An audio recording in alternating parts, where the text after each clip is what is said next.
Welcome everybody to the CGF and Beaver show, the racing edition. He's the Beaver, I'm the CGF. I wasn't here last week and I believe the show went down to an all-time low.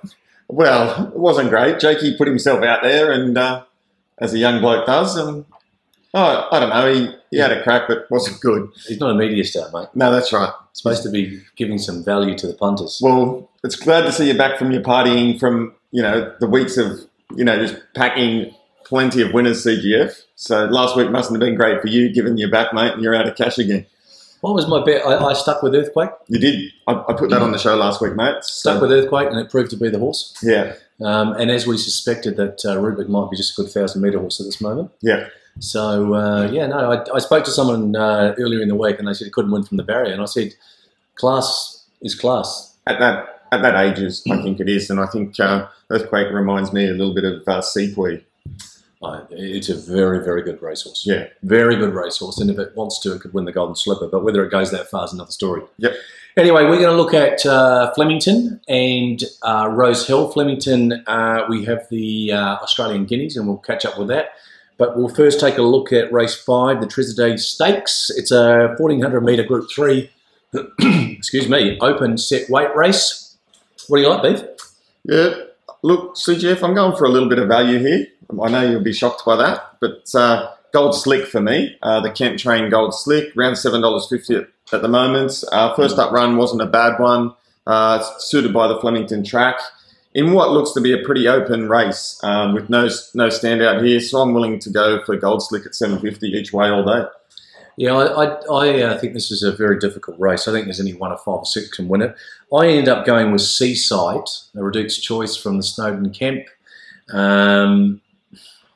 Raced up in Sydney, had reasonable form going down there, starting to mature now. So I like the $7.50. I like the 2, and I like Chris Simons. The one that bothers me is Floria.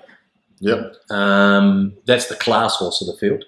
Yeah, but it's had about 30 starts and won about 4 races, CGF. Yeah, but it's raced consistently top. If you go through it, it's fair. Tats Tiara. It ran 4th in the Mire. Yeah. That's good form. It is good form. That's good form going into Saturday. So yeah, I agree with you. And I think the other thing is it's taken a bit of time to come around to itself. Yeah. But it's the one. It's had 5 starts first up, 2 wins, a second and a third. So that's the one that bothers me. But I'm going to stick with Seaside, and I understand why you're on Gold Slick. Yes. Takes us to race 6, the Reward Stakes. It's a Group 3, 120 grand. Another interesting field.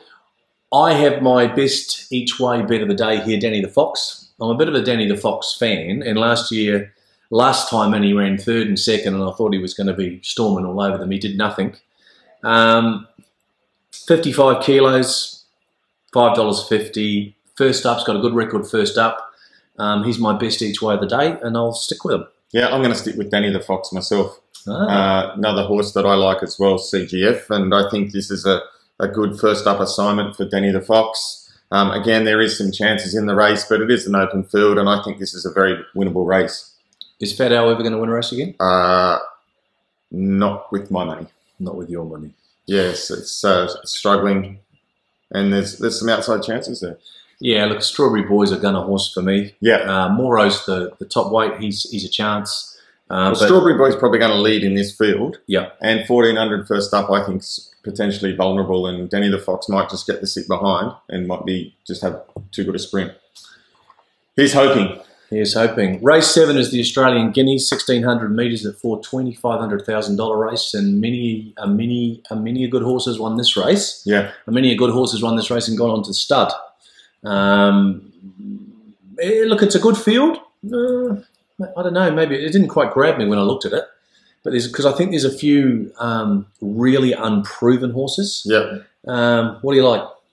I like Eurozone. What are you laughing at? Because I like Eurozone. Yeah, you were on it last start, CGF, and I thought it was super impressive. It ran 2nd to Moment of Change, and probably in the next bound wins. Yeah. Moment of Change franked that form. Yeah. It went past Seamus Award last start. Seamus Award would then need to improve a lot more than Eurozone, who I think will improve again on last start. So I'm going to go Eurozone. Hucklebuck was impressive last start. Outside of those, I don't see anything. I think they'll they'll fight it out. Yeah, look, going through the form, that's exactly what you've said is how I looked at it. I'm still out with Seamus Award. I know it won a Cox Plate, but Arbor really won a Caulfield Guineas as well. We didn't win anything after it. No. I'm not saying that Seamus Award is Arbor ready, but he just needs to do something a bit more consistently. Criterion, I think, is a 2,000 metre horse. The first up was a really, really good run. Cracking run. But I think... And if you're going to win... A couple more starts. Yeah. If you're going to win, though, I actually think Criterion's the biggest danger to Eurozone. Yep. Because Flemington, big Lopey, 1,600 metres, probably have to be fit. Hucklebuck's unquestionably a very, very good horse, but this is the acid test. But yeah, no, I'll stick with Eurozone. I like the $5. If you get $5 on Saturday, good luck to you. That takes us to Rose Hill. You won't be getting $5, CGF. You won't be getting $5, but hey, I live in a world of dreams. Yes, you do. Takes us to Rose Hill, and we're going to look at race 4, the Silver Slipper. It's a really interesting race. Obviously, some horses coming back and getting ready for the Golden Slipper. After much study and no confidence, I have to say, I came up with Law. I don't know. I just can't get my head around Unencumbered. I can't get my head around it. He's not going to be tuned up if he's going for the Golden Slipper. And if he's not tuned up, then can he win? I'm not sure. Or is he just the best horse in the field? I'm still not sold on that, despite the fact that he's won $1.7 million. Yeah, I think you'd have to say he is the best horse in the field at the moment. Law won impressive last starts. But again, surely they're setting Law for the Golden Slipper as well, CGF. So if it's fully tuned up, then it probably can't win the Slipper either. So I think Unencumbered is the best horse in the race. He has had a start. He had a start a couple of weeks ago. Unencumbered's had a few, mate. Yeah, but he also went straight into the paddock after the Magic Millions. Yeah, and they're just freshening him up here. If he gets the sit behind Law, I just don't think Law can hold him off. I think unless you're the top of the pops, to go into a campaign as a 2-year-old, in your racing season, to win, great. To have a rest and then to come back, there's only very few horses can do it. Sepoy did it, won a Blue Diamond in a Golden Slipper. There's some good horses that have done it. I just don't know that Encumbered's in that same classroom. For instance, I would say Earthquake could do it. I'll put that out there right now. What price would Earthquake start in this field, starting first up? He'd be a lot shorter than $1.50. $1.50, yeah. Yeah.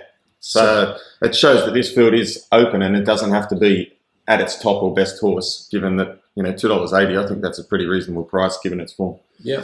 Well, we'll have a look at that next week because we're obviously getting closer to the big 2-year-old races up here in Sydney, and it's going to be an interesting time. Race 6 is the Hobartville Stakes. It's a Group 2 open set weights for 3-year-olds. They're all heading towards the Ramwood Guineas and then the Rosehill Guineas and AJC Derby.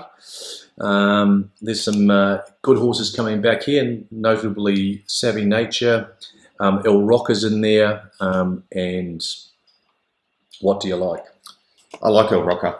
Yeah. I think it was super impressive first up. And I think it's only going to take a huge amount of benefit from that race. Drawn a little wide, but I don't think that's going to be against it. As long as they can get across and get a decent sit on the pace, CGF, I think this horse is a very good racehorse. It's a serious racehorse. And I think currently at $3, you're getting pretty good value. Again, I don't think it'll start that on the day.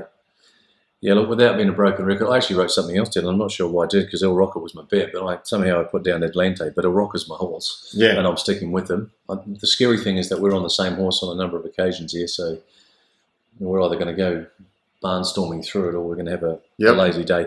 Atlanta won the 2,000 Guineas in New Zealand. Hard to line that form up. Savvy Nature's going to take a little bit of time. Dissident's a quality horse. Corabiti's not the worst horse running around either, and Woodbine's got some form. So look, it's going to be a good form, but I think El Rocker's form out of the Guineas, as I mentioned before. It ran first up, it's had a week off, come back. I think it's just building up nicely. I think it wins in $3. Very good. What else do you like, mate? Mate, I've got 3 others to follow. 3 others? Yeah. I've got race 2 at Rose Hill, a first starter from the Waller camp, or first up after a spell from the Waller camp, Lonace. I think that'll be hard to beat at around the $4 mark. Nice value. There's one to watch in race 2 at Flemington from the Hickmont stable, Waxing. Keep a close eye on that. That's about $6 or $7. Waxing? Waxing. Wax on, wax off. You do a bit of waxing, don't you, Beef? Let's not go there, mate. Sorry. Sorry. And in the last race, I thought it was a really good run last night. Axar, I think, will be hard to beat. No problems. As well in the last at Flemington. And your best bet of the day? My best bet of the day, which is the same as my best bet 2 weeks ago, Janoob in race 5 at Rosehill. Will be winning. This is a good horse being prepared for Sydney Cup and wins again. I like in Melbourne race 1, Eloping. Yep. Ran second to Earthquake in the Blue Diamond Prelude. They didn't bother going around. Obviously decided that they weren't going to get any closer. So it had a couple of weeks off. I think it wins $2 odd. And outside of that, Danny the Fox each way in race 6. I like it. I think it's a really good each way bet. But outside of that, that's it. So which is your best? Danny the Fox. All right. Danny the Fox. Good. But Eloping will go close and giving you some money back there as well. Nice one. Anything else happening in the world of BetEzy? Mate, plenty happening. Yeah. I'm still here. You've had no offers for the punters of late? You need to get your marketing officers. Nothing on the show. I mean, I sit here and I give you a line and you give me nothing. All right. So you can go away and do a bit of work over the week. We'll have something special. Have a talk to the bosses and see if you can get some money out of the kitty and throw it at the fans. All right. All right. They just don't watch us because we're good looking. That's a big. That is one of the reasons. The other is my good tips. Righto then. I hope you have a great weekend. Bet responsibly. Go to betezy.com.au and all the betting products are there. We've got quaddies now. We do quaddies. Oh, hang on. Here he goes. We've got quaddies. We've got quaddies. Have a quaddie. Have a quaddie. Also have a sports bet because we'll be bringing the sports show back very soon. We've got the Super Rugby started last week. The NRL's not far away. The AFL's... We'll have some stuff for the NRL next week. We'll get rid of that NAB Cup stuff because that's just the bloody... It's a bit boring, isn't it? Bloody circus. I just can't be bothered. Next week's big with the footy stuff. We'll have some specials around that as well. Yeah. Anyway, enjoy your weekend. As I said, bet responsibly. Go to betezy.com.au and good punting. Ciao.